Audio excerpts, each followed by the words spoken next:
Pedro, buenos días, ¿me escucha? Hola Nelson, buen día, qué gusto verle y escucharle. ¿Cómo está? Para nosotros igualmente, Pedro, tenerlo a usted acá con nosotros para poder dialogar y tomar un poquito el pulso de lo que pasa con la política. Y quiero entrar precisamente con lo acontecido en esta semana, Pedro, sobre estas revelaciones y si es que incide en el tablero electoral para las próximas elecciones. Me refiero específicamente a este asunto del testigo protegido y la revelación de fiscalía. Bienvenido, Pedro. Gracias Nelson. A ver, creo que es supremamente importante entender que hay electores, ¿no es cierto?, que no estamos viendo, ¿no? Esta reflexión yo lo hacía incluso antes de que haya sucedido. Es decir, muchas veces creemos que es el spot, el discurso, pero hay electores que no vemos, ¿no? Electores como la violencia, finalmente, que ya nos enseñaron en primera vuelta que podían cambiar totalmente un escenario en menos de 24 horas. Ajá. La resolución de los casos de Villavicencio e Intriago, por ejemplo, yo había planteado que este era un gran elector. Por ejemplo, el movimiento indígena también puede constituirse como un gran elector y un importante elector, etcétera. ¿Cómo incide esto? O si esto incide o no, hay que hacer mucha investigación, digamos. Es Ya. decir, aún no tengo yo acceso a cifras para poder concluir aquello, ¿verdad? Pero hemos visto que, digamos, no podría no tener el impacto que tuvo el asesinato de Villavicencio, que a la larga cambió totalmente el escenario, pero además que fueron una suma de cosas, ¿no? Ujú. No fue solo el asesinato de Villavicencio, sino fue el asesinato de Intriago también, y Claro. esta sensación de orfandad y de violencia, ¿no? Va a ser muy interesante estos últimos días, ¿no es cierto? Pero además se cumple la hipótesis de que incluso desde mi equipo nosotros lo habíamos construido también, que esta va a ser una elección con una llegada de muchísimos indecisos a enfrentarse a una papeleta en menos de 24 horas para decidir, ¿no? Es Ok. decir, creo que la gran palabra aquí es incertidumbre, creo que no hay claridad finalmente, creo que el número de indecisos sigue siendo alta por sobre, digamos, los 20 puntos, ¿no? Recordemos que hace Wow. una semana, por ejemplo, Perfiles de Opinión hablaba de 32.7% de indecisos y Sedatos de 37.7%.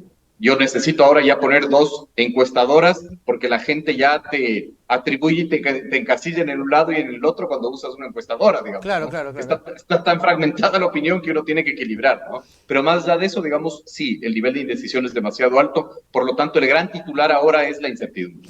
Pedro, yo sé que va a sonar un poquito raro, pero al final del camino de estos indecisos, a ver, al final del camino, y me gustaría, si ustedes han hecho este tipo de análisis, estamos en manos de quien tal vez menos le importa la política, hablando de los indecisos. O sea, estas personas, o si tienes algún perfil del indeciso, estamos en manos de estas personas que dicen, veré qué hago el día de las elecciones, y no de ese grupo, Pedro, que dice, no, yo voy a votar por Novoa porque estoy convencido, el chico me convence, es un buen perfil, le quiero dar el voto.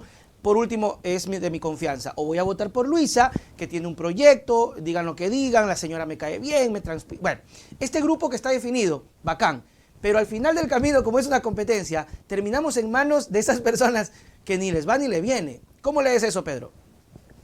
No sé si les va ni les viene. Es decir, Ya. es muy complejo, ¿no es cierto?, la construcción del perfil de los indecisos. Usted acaba de dar en el clavo. Es Ya. decir, hay que hacer un estudio post-elección profundo, sobre todo cualitativo, para un poco definir qué es el indeciso, es decir, o por qué está indeciso, digamos, Ujú. ¿no? Es decir, puede ser una persona que le importe mucho la política, pero que ninguna de las dos propuestas le convenza. Entonces, Ujú. no tiene que ver automáticamente con el indeciso es una persona que no le importa la política, Ok. porque el problema también es que muchas veces se hacen, no lo digo por usted obviamente, ¿no? Pero se hacen conclusiones muy a la ligera. O sea, por ejemplo, el voto joven. El voto joven, ¿qué es eso del voto joven? El Claro. voto joven no existe. El Ok. voto joven es jóvenes votando. Entonces, hay jóvenes convencidos de la Revolución Ciudadana y que votan y es un voto duro de la Revolución Ciudadana, como hay jóvenes anticorreístas, como hay jóvenes pro Totalmente. aborto, como hay jóvenes a favor del aborto, es decir, en contra del aborto. Es decir, el voto joven en sí mismo no es una identidad política. Son jóvenes votando, pero lo que sí hay que hacer es hacer mucha investigación, ¿no es cierto?, profunda para saber cuál es finalmente ese perfil del voto joven.